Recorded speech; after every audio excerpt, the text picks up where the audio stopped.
नमस्कार दोस्तों, YouTube के महाविद्या ज्योतिष चैनल में मैं पंडित गुरुराज आप सभी दर्शकों का एक बार फिर से स्वागत करता हूं। दोस्तों, पिछली वीडियो में हमने बात की थी कुंभ लगन के जातकों के लिए कौन सा रत्न धारण करना चाहिए, कौन सा रत्न धारण करके कुंभ लगन के जातक अपने कार्यों में सफलता प्राप्त कर सकते हैं, अपने भाग्य में वृद्धि कर सकते हैं। अब तक हम मेष, वृष, मिथुन, कर्क, सिंह, कन्या, तुला, वृश्चिक, धनु और मकर और कुंभ इन लग्नों के विषय में बता चुके हैं।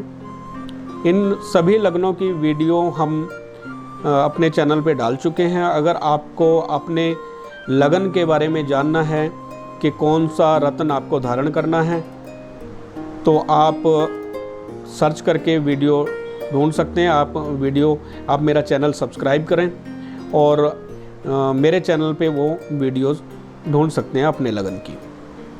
तो दोस्तों, पिछली वीडियो में हमने बात की थी कुंभ लगन के जातकों के विषय में। आज हम बात करेंगे मीन लगन के जातकों के विषय में। लेकिन उससे पहले मैं एक बात करना चाहूँगा, क्योंकि कुछ लोगों के मन में यह विचार चल रहा होगा कि क्या ये जेम्स स्टोन हमें कुछ लाभ देते हैं, जो रत्न हम धारण करते हैं क्या वास्तव में इनसे कुछ लाभ होता है। तो इसके बारे में मैं सिर्फ यही कहूँगा कि ईश्वर ने अपने जैसा, अपने रूप, रंग और आकार जैसा अगर कुछ इस धरती पर बनाया है तो वो बनाया है मनुष्य। यानी ईश्वर की सबसे सुंदर कृति जो है वो मनुष्य है। और ईश्वर ने मनुष्य के लिए हर वो चीज़ जो उसके लिए ज़रूरी है, उसकी आवश्यकता इंसान को है, वो धरती पर पैदा की है। मनुष्य को ऑक्सीजन की ज़रूरत थी तो उन्होंने ऑक्सीजन बनाई। यानी पृथ्वी पर ऑक्सीजन की मात्रा भरपूर है, हमें ऑक्सीजन की ज़रूरत होती है। पंच तत्वों से हमारा शरीर बना है, तो वो पंच तत्व क्या क्या हैं आपको पता है? अग्नि, पृथ्वी, वायु, जल, आकाश इत्यादि। तो हम देखें कि अब हमें ज़रूरत है ऑक्सीजन की, तो परमात्मा ने उसके पहले ही हमारे लिए व्यवस्था की, यानी ऑक्सीजन बनाई। हमें फल फूल की ज़रूरत थी, क्योंकि स्टार्टिंग में जब मनुष्य पैदा हुआ तो उसको फल खा के अपना भरण पोषण करता था, पेट भरता था, तो फल भी उसके लिए परमात्मा ने पैदा किए। हमारे लिए हमारा शरीर में जो है 70% पानी का प्रतिशत बताया जाता है। तो पानी हमारे पृथ्वी पर भरपूर मात्रा में परमात्मा ने पैदा किया। ऐसी चीज़ें पैदा की जिसको खाने से हमारा दिमाग बढ़ सकता था, जैसे अखरोट, बादाम वगैरह दिमाग के लिए बनाया उन्होंने। आँखों की रोशनी बढ़ाने के लिए विटामिन सी जिन चीज़ों में है वो चीज़ें पैदा की। नींबू हो गया, संतरा हो गया, इस तरह की चीज़ें। यानी जिन जिन चीज़ों की हमें ज़रूरत है वो सारी चीज़ें परमात्मा ने पृथ्वी पर भेजी हैं हमारे लिए। और अगर हमारे भाग्य में भी किसी तरह की प्रॉब्लम आती है, भाग्य में कुछ अड़चन आ रही है, और उस भाग्य की अड़चन को किस तरह से दूर किया जाए, क्या चीज़ आपके भाग्य में वृद्धि कर सकती है, वो भी चीज़ परमात्मा ने धरती पे पैदा की है। ऐसा नहीं है कि पुखराज इंसान पैदा करता है, इंसान ने बनाया पुखराज। ऐसा नहीं है कि नीलम इंसान ने तैयार किया लैब में। हीरा लैब में नहीं तैयार होता, करते हैं लोग बाग तैयार, वो दूसरा तरीका है। लेकिन परमात्मा ने कुदरती रूप से भी हीरा धरती पर भेजा हुआ है। पन्ना कुदरती रूप से भेजा है। मूंगा पृथ्वी पर समुद्र के में पहाड़ियाँ तैयार की ताकि मूंगा भी इंसान को मिल सके। यानी परमात्मा ने उस हर चीज़ को धरती पर पैदा किया है जो इंसान के लिए ज़रूरी है। इंसान का सबसे अच्छा मित्र पृथ्वी पर पैदा किया, जिसको हम कुत्ता कहते हैं। हम डॉगी पालते हैं अपने घर में, हमने डॉगी रखा होता है। ठीक है, सबसे अच्छा मित्र है, उसकी सहायता करता है हर जगह, उसके पहरेदार की तरह उसके साथ में रहता है, घर की रक्षा करता है, सुरक्षा करता है। तो ये एक मित्र हमें दिया परमात्मा ने। मनुष्य को संतति के लिए, अपनी पीढ़ी को बढ़ाने के लिए स्त्री की जरूरत थी, तो स्त्री भी भेजी। 2 स्त्री पुरुष का जोड़ा भेजा ताकि ये आगे संतति बना सके। तो ऐसी कौन सी चीज है जो परमात्मा ने हमें नहीं दी है? सब कुछ तो दिया है। फल फूल के लिए इतने बड़े जंगल बनाए हैं। अगर कुछ लोग मांसाहारी जैसे थे तो उनके लिए दूसरी चीज़ें भी हैं, मछलियां हैं समुद्र में खाने के लिए, ठीक है। और मछली, देखिए कमाल की बात है कि मछली पानी में ही जिंदा रहती है, तो उसके लिए पानी का भी प्रबंध किया, और मछली ने क्या खाना है वो भी उन्होंने प्रबंध किया। यानी हर चीज़ के लिए उन्होंने, जो भी एक छोटी से छोटी चीज़ पृथ्वी पर है उसके भरण पोषण के लिए भी परमात्मा ने उसका प्रबंध करके भेजा है। इसी प्रकार हमारे भाग्य में अगर किसी चीज़ की ज़रूरत है भाग्य की वृद्धि करने के लिए, और भाग्य में कोई चीज़ की अड़चन आ रही है, तो वो भी चीज़ें पृथ्वी पर भेजी हैं जिससे हम अपने भाग्य में वृद्धि कर सकते हैं। आप देखिए, स्टोन जो होते हैं अलग अलग कलर के हैं, और ग्रहों के भी अलग अलग कलर बताए गए हैं। बृहस्पति का पीला रंग है, और बुध का हरा रंग बताया गया है, चंद्रमा का आपको सफ़ेद रंग दिखाया गया है, बताया गया है, ठीक है। सूर्य का लाल रंग बताया गया है, शनि का जो है काला रंग बताया गया है, राहु का नीला रंग बताया गया है। इस तरह से जिस प्रकार ग्रहों के कलर हैं, रंग हैं, उसी प्रकार के रत्न धरती पर भेजे हैं। सूर्य की रोशनी में हम कभी हीरे के अंदर से जब सूर्य की रोशनी पार होती है या किसी स्टोन के प्रिज्म के अंदर से पार होती है तो वो अलग अलग रंग फेंकती है। यानी सूर्य की रोशनी में अलग अलग कलर हैं, अलग अलग ग्रहों के कलर हैं उसके अंदर। तो किस कलर की रोशनी हमें चाहिए, किस ग्रह की रोशनी हमें चाहिए, उसके लिए उन्होंने निर्धारित किया है। कुंडली में हमें बताया गया है कि कौन सा ग्रह आपका कमजोर है, जिसकी रोशनी आपको प्रॉपर आपकी बॉडी को नहीं मिल रही है। वो ग्रह आपकी कुंडली में किस स्थिति पे था, अवस्था में था या डिग्री वाइज कम था, उस वजह से उसकी रोशनी, उसकी पूरी एनर्जी आपकी बॉडी को नहीं मिल रही है। अब उस अपनी बॉडी को उस ग्रह की एनर्जी लेने के लिए हम एक स्टोन धारण करते हैं जो एक एम्पलीफायर का काम करता है। स्टोन ही क्यों धारण करते हैं? क्योंकि ये रोशनी के चालक होते हैं। जिस प्रकार करंट जो है लोहे में उतर सकता है, तांबे में उतर सकता है, पीतल में, मेटल में यानी कि करंट उतरता है, उसी प्रकार रोशनी जो है वो स्टोन्स जो होते हैं, पारदर्शी स्टोन कांच की तरह जिस तरह दिखते हैं, मतलब ये रोशनी को एब्जॉर्ब करते हैं, रोशनी को खींचते हैं। जिस तरह से रिफ्लेक्टर होता है, आप कभी देखा होगा सड़क पे चलते हुए रास्ते में रिफ्लेक्टर बने होते हैं, सड़क के बीच में लेफ्ट राइट बने होते हैं, तो हल्की सी रोशनी पड़ते ही क्या होता है कि वो रोशनी को एब्जॉर्ब करते हैं और उसको कई गुना बढ़ा के हमें देते हैं, और ऐसा लगता है जैसे सड़क के बीच में दिए जलाए हुए हों दोनों तरफ। तो वही काम हमारे रत्न करते हैं। सूर्य से निकलने वाली जो अलग अलग ग्रह की रोशनी है, उसमें से जिस ग्रह की रोशनी आपको चाहिए उस ग्रह की रोशनी को एब्जॉर्ब करते हैं, एनर्जी को एब्जॉर्ब करते हैं और हमारे शरीर को प्रदान करते हैं हमारे भाग्य में वृद्धि करने के लिए। तो यह विषय बहुत ज़रूरी था बताना। कुछ लोग जो कहते हैं कि नहीं जी ये वहम है, स्टोन पहनना बेकार की बातें हैं, तो ये तो साइंस ने प्रूव कर दिया है कि ये स्टोन असर डालते हैं।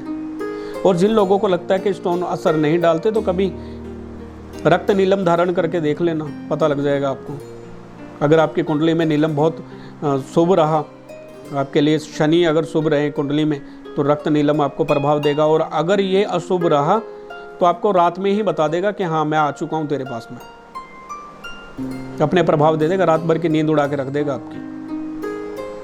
हो सकता है पूरी रात नींद ना आए और सपने ऐसे आए कि अब अगले दिन धारण करना तो छोड़ो, अपने पास में भी नहीं रखेंगे। प्रैक्टिकल है, मेरा खुद का प्रैक्टिकल है, मैंने खुद प्रैक्टिकल किया इन स्टोन्स पे। नीलम मैंने 3 बार धारण करने की कोशिश की, तीनों बार उसके ऐसे रिजल्ट मुझे मिले कि हिला के रख देने वाले। तो तौबा कर ली कि नहीं, नीलम धारण नहीं करके देखना है, करना ही नहीं है, सेट नहीं आया मुझे, ठीक है ना। तो क्योंकि मेरे डेट ऑफ बर्थ में कुछ प्रॉब्लम थी, टाइम कंफर्म नहीं था, इस वजह से नीलम को मैंने सोचा कि शायद नाम के हिसाब से सेट आ जाए, गुरुराज के नाम से। और क्योंकि सही वक्त का नहीं पता था तो उस हिसाब से अपना योग कारक ग्रह पता करने में मुझे प्रॉब्लम हो रही थी। तो मैंने नीलम चेक करने के लिए 3 बार मैंने चेक करने की कोशिश की। सोचा पहली बार कि हो सकता है ये मेरा वहम हो, अगली बार किया, अगली बार भी वही चीज़ हुई, तीसरी बार किया फिर भी वही चीज़ हुई, तो मैंने तौबा की। इस प्रकार मैं ये कह सकता हूँ कि रत्न हर मनुष्य पर अपना प्रभाव डालते हैं, ग्रह हर मनुष्य पर अपना प्रभाव डालते हैं। आप ये देखिए कि समंदर में जो ज्वार भाटा आता है पूर्णिमा के ही दिन क्यों आता है, आगे पीछे क्यों नहीं होता? जब चंद्रमा बढ़ता है, फुल चंद्रमा, फुल मून होता है, तब समंदर का जल ऊपर बढ़ जाता है, काफी ऊपर उठाता है, जिसको हम ज्वार कहते हैं। और जब कुछ टाइम बाद उसका प्रभाव जब घटता है चंद्रमा का, तो वो जल जो है बिल्कुल नीचे पहुंच जाता है, स्तर, जल का स्तर काफी नीचे हो जाता है समंदर में। तो वो चंद्रमा, क्योंकि जल का कारक चंद्रमा है, मन का कारक चंद्रमा है, तो अपने ही तत्व यानी जल को अपनी तरफ आकर्षित करता है, ग्रेविटी पैदा होती है, गुरुत्वाकर्षण की शक्ति पैदा होती है चंद्रमा से, जो जल को ऊपर उठाता है। और यह पूर्णिमा के दिन ही होता है। इसका मतलब चंद्रमा जल पे असर डालता है, समंदर पे असर डालता है इतने बड़े। तो हमारे शरीर में 70% जल है, हमारा मन चंद्र का कारक है, तो क्या हमारे शरीर पर इफेक्ट नहीं डालता होगा चंद्रमा? बिल्कुल डालता होगा। तो मैंने कोशिश की है आपको बताने की कि स्टोन्स हमारे शरीर पर, ग्रह हमारे शरीर पर असर डालते हैं। और लाल किताब में भी लिखा हुआ है कि चाहे परिंदा हो, पशु हो, चाहे इंसान हो, ग्रह उस पर असर करेगा। और ऐसा देखा गया, केतु अगर आपकी कुंडली में खराब है, अष्टम भाव में बैठा हुआ है, तो आप कुत्ता लेकर आए घर में। अगर अशुभ हालत में केतु है तो आपके घर में कुत्ता रहेगा ही नहीं। 8 कुत्ते तक भी मर सकते हैं, 6 महीने बाद, 7 महीने बाद कुत्ता मर गया, भाग गया, दौड़ गया, पागल हो गया। तो केतु अशुभ का प्रभाव कुत्ते पर पड़ता है, क्योंकि केतु कुत्ता भी है और केतु हमारी संतान, पुत्र संतान भी है। तो कई बार देखा गया अष्टम भाव में केतु हो तो पुत्र संतान का कष्ट रहता है, यानी पुत्र संतान या तो होती नहीं है, पुत्र संतान को कष्ट रहता है। तो दोस्तों, स्टोन और ग्रह हमारे जीवन पर पूरा प्रभाव डालते हैं। तो चलते हैं आज के लगन की तरफ। तो मीन लगन, आप देखें आपकी कुंडली में लगन भाव जो कुंडली का खाना नंबर 1 है, यदि यहां पर 12 अंक लिखा है, लगन भाव में यदि 12 अंक लिखा है, तब आपकी कुंडली मीन लगन की कुंडली बनी। और लगन भाव के स्वामी बृहस्पति जी हुए, यानी लगन भाव के स्वामी बृहस्पति जी हुए और दशम भाव के स्वामी भी बृहस्पति जी बने। यानी आपकी कुंडली में आपकी पर्सनैलिटी, आपके स्वास्थ्य, शरीर, आपकी पूरी बॉडी के कारक जो हैं वो बृहस्पति देव हुए। आपके दशम भाव, आपके कारोबार, रोजगार, आपका व्यापार, उसके कारक भी बृहस्पति देव बने। यदि आपकी कुंडली में बृहस्पति देव 3, 6, 8, 12वें भाव में पड़े हैं या नीच अवस्था में पड़े हैं, अब आप देखिए आपके नीच राशि कौन से खाने में पड़ती है। आपके 11वें खाने में नीच राशि पड़ती है मकर। तो आप देखें बृहस्पति देव यदि आपकी कुंडली में 3, 6, 8, 12वें भाव के साथ साथ अगर 11वें भाव में भी पड़े हैं तो भी आपको अशुभ परिणाम देंगे। और ऐसी हालत में अगर आपने पुखराज धारण कर लिया, यानी 3, 6, 8, 12वें भाव में और नीच राशि के अगर बृहस्पति देव पड़े हैं और आपने गलती से पुखराज धारण कर लिया, तो आपके लिए नुकसानदायक होगा, आपकी सेहत के लिए, आपके कारोबार के लिए। तो देखें अपनी कुंडली में कि बृहस्पति देव यदि 3, 6, 8, 12वें भाव और नीच राशि के नहीं पड़े हैं, तब आप पुखराज धारण कर सकते हैं। दूसरी कंडीशन ये है कि बृहस्पति देव 12 ही भावों में कहीं पर भी अगर सूर्य से अस्त हालत में बैठे हुए हैं, सूर्य से 15 डिग्री से कम डिग्री में पड़े हुए हैं, तब बृहस्पति देव अस्त हालत में होंगे। और उस हालत में 12 ही भाव में कहीं पर भी पड़े होने पर हम बृहस्पति का पुखराज धारण कर सकते हैं।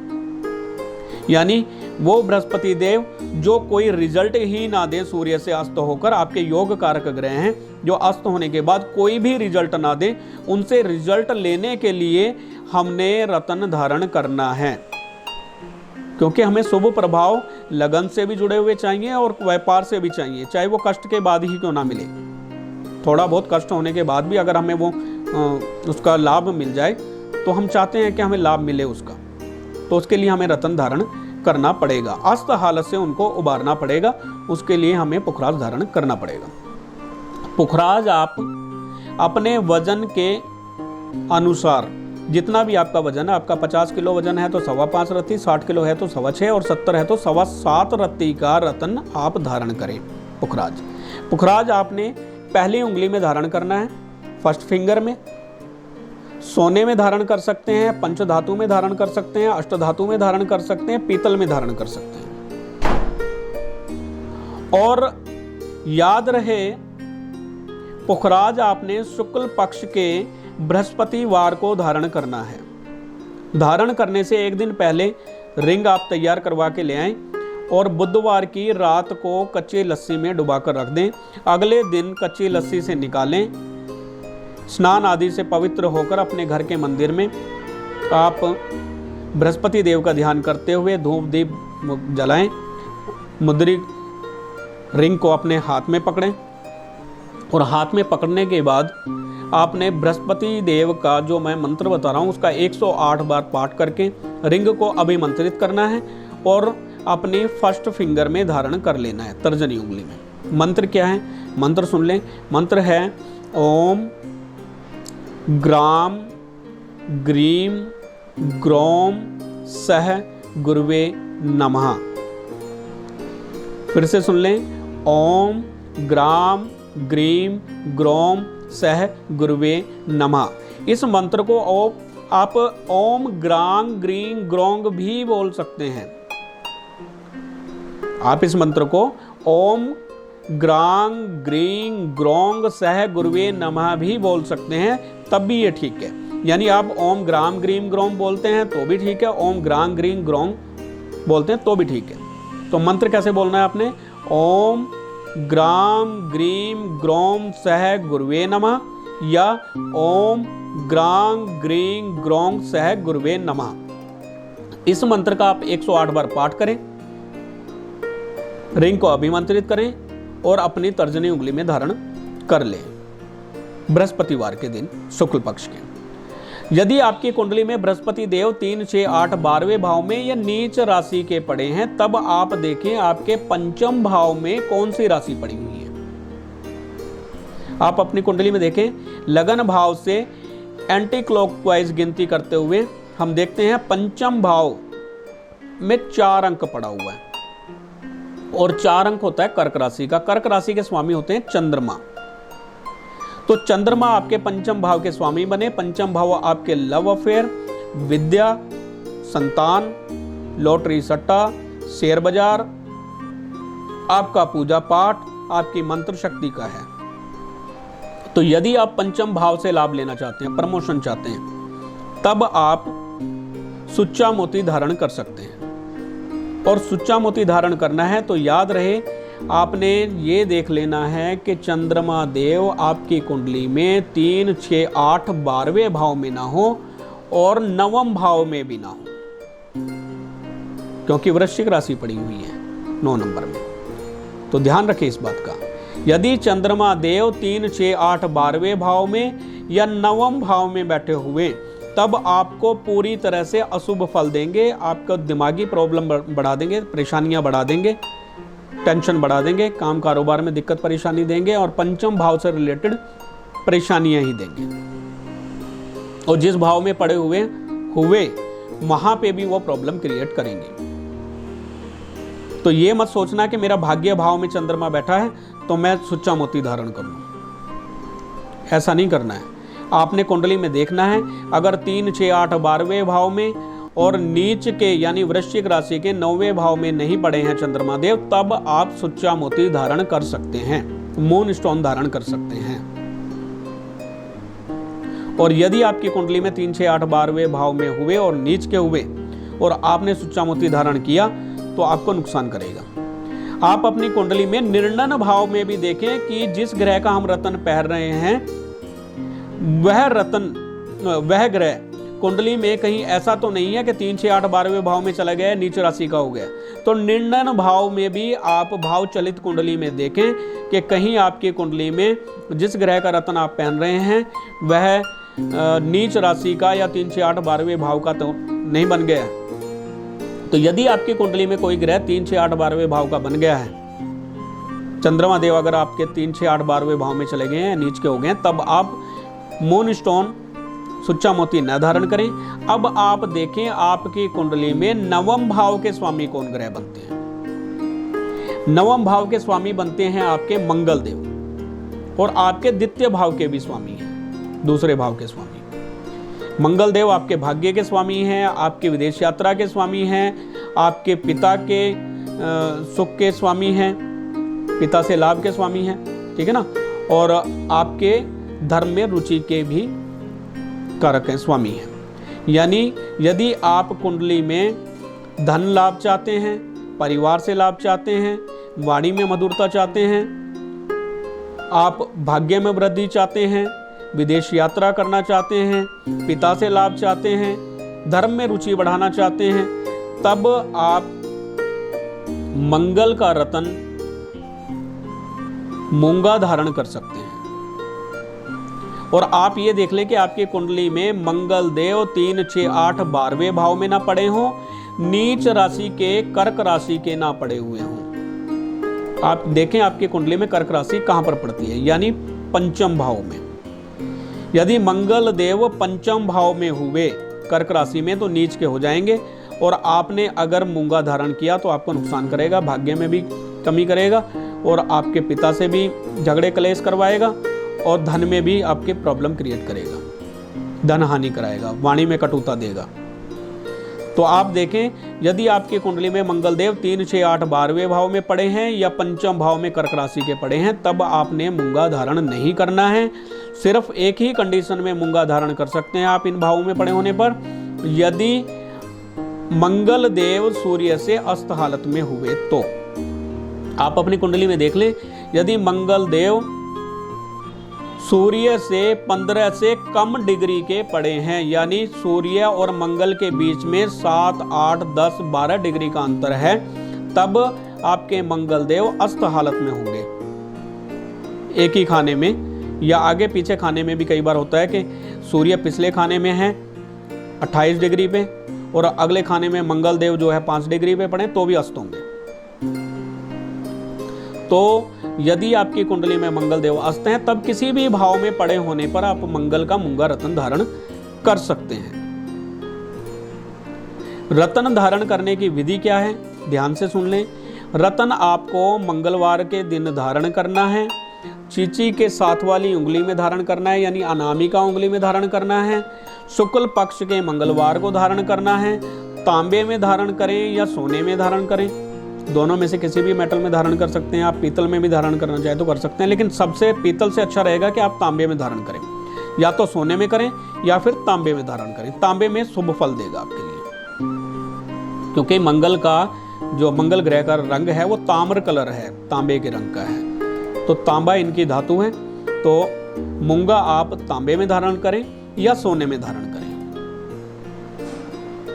कितने रत्ती का लेना है अपने वजन के अनुसार, जैसा मैं बता चुका हूँ, 60 किलो है तो 6.25, 70 है तो 7.25 रत्ती, इस तरह से आप रत्न लें। और रत्न को धारण आपने एक दिन पहले क्या करना है, रत्न को कच्ची लस्सी में डालना है। अगले दिन यानी मंगलवार के दिन आप सुबह स्नान आदि से पवित्र होकर घर में बजरंग बली की प्रतिमा है तो अच्छी बात है, नहीं तो आप ऐसे ही बजरंग बली का ध्यान करें और मंगल देव का ध्यान करें। रिंग को हाथ में पकड़ें, धूप दीप जलाएं और मंगल देव का मंत्र पाठ करें 108 बार, और रिंग को अभिमंत्रित करके अनामिका उंगली में धारण कर लें।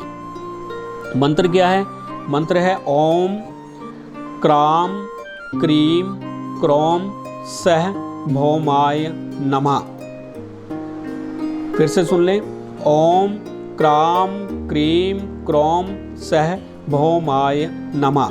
आप इस मंत्र को ओम क्रांग क्रीं क्रोंग सह भौमाय नमः भी पढ़ सकते हैं। दोनों ही तरह से यह मंत्र पूरी तरह से शुद्ध है, सही है। मंत्र का आप पाठ करें, रिंग को अभिमंत्रित करें और अनामिका उंगली में धारण करें और रतन से जुड़े हुए लाभ प्राप्त करें। यदि आपकी कुंडली में तीनों ही ग्रह 3, 6, 8, 12वें भाव में नहीं है और नीच के नहीं है, तब आप ये देखें कि आपकी कुंडली में किस ग्रह की डिग्री सबसे कम है। इन तीनों में लग्नेश की अगर डिग्री कम है तो लग्नेश का रत्न धारण करें, यानी पुखराज धारण करें। और अगर चंद्रमा की डिग्री बहुत कम है तब चंद्र का रत्न सुच्चा मोती धारण करें। यदि आपके 9वें भाव के स्वामी मंगल की डिग्री बाकी ग्रहों से बहुत कम है तब आप मूंगा धारण करें। इस प्रकार जिसकी डिग्री सबसे कम हो उसका रत्न धारण करें, या जिस ग्रह से रिलेटेड आपको लाभ चाहिए उसका रत्न आप धारण कर सकते हैं, यदि उनकी डिग्री भी लगभग बराबर ही है। तब आप भाग्य का रत्न भी धारण कर सकते हैं। आप चाहें तो 2 रत्न इकट्ठा धारण कर सकते हैं। आप बृहस्पति का पुखराज और सुच्चा मोती दोनों धारण कर सकते हैं। आप पुखराज और मूंगा ये दोनों धारण कर सकते हैं। और अगर आपने तीनों ही धारण करने हैं तो सुच्चा पुखराज आप गले में धारण कर सकते हैं और सुच्चा मोती अपनी चीची उंगली में धारण करें और 7 वाली उंगली में आप मूंगा धारण करें। इस तरह से आप कर सकते हैं अगर आपने तीनों ही चीज़ों से लाभ लेना है तो। वैसे तो मैं कहूँगा आप जो आपके लिए ज़रूरी है उसी का रत्न धारण करें, 2 रत्न आप धारण कर सकते हैं। तो दोस्तों, उम्मीद है आज की वीडियो से आपको बहुत सारी जानकारी मिली होगी और ज्ञानवर्धन हुआ होगा आपका। आपको अगर किसी तरह की दिक्कत परेशानी आ रही है, आप कुंडली में नहीं समझ पा रहे हैं, आप भाव चलित नहीं देख पा रहे हैं या लगन कुंडली आप सही तरह से नहीं देख पा रहे हैं, तो आप अपनी कुंडली ऑनलाइन दिखा सकते हैं। ऑनलाइन कुंडली दिखाकर अपना रत्न भी जान सकते हैं और अपनी पूरी कुंडली का विश्लेषण आप करा सकते हैं। आपकी कुंडली में जो भी ग्रह खराब होगा उसका लाल किताब का अचूक उपाय बताकर समाधान करने की कोशिश की जाएगी। यानी लाल किताब के ऐसे उपाय हैं जो घर में ही आप घर के सामान से कर सकते हैं। कुछ हालातों में उपाय जो है हमें बाहर से सामान लेना पड़ सकता है, जिसका उपाय किया जाता है, जिसमें कालसर्प दोष वगैरह हो या कुछ कंडीशन होती है, जैसे राहु 8वें खाने में पड़ा है तो उसके कुछ हमें राहु के रत्न वगैरह, राहु के सिक्के हमें कई बार लेने पड़ते हैं, तो वो हमें बाहर से लेने पड़ते हैं। वैसे ज़्यादातर सामान घर में ही मिल जाता है, उससे आप अपने बुरे ग्रह का प्रभाव ख़त्म कर सकते हैं। तो यदि आपको कुंडली का विश्लेषण कराना है तो आप ऑनलाइन कुंडली दिखा सकते हैं। अगर किसी भी प्रकार का रत्न प्राप्त करना चाहते हैं, अभिमंत्रित करा के रिंग लेना चाहते हैं तो वह भी आप ले सकते हैं। लॉकेट लेना चाहें लॉकेट ले सकते हैं और रिंग लेना चाहें तो रिंग ले सकते हैं। आप अपनी उंगली का साइज बताएं, उस आधार पे आपको रिंग बना के भेज दी जाएगी। तो दोस्तों, उम्मीद है आपको वीडियो पसंद आई होगी। वीडियो को लाइक करें, शेयर करें और चैनल को सब्सक्राइब भी कर लें। फिर मिलेंगे अगले वीडियो में। आज हमारे 12 ही लगन कंप्लीट हो गए हैं और अब मैं आपको वो जानकारी अगली वीडियो में दूंगा जो आपके लिए बहुत ही लाभदायक होगी और जो पहले आपने कभी नहीं सुना होगा। यानी लाल किताब की ऐसी ऐसी बातें आपको बताऊंगा कि आप हैरान हो जाएंगे कि ऐसा भी होता है। तो दोस्तों, बने रहें हमारे चैनल के साथ। अगले वीडियो में फिर मिलेंगे, तब तक के लिए नमस्कार।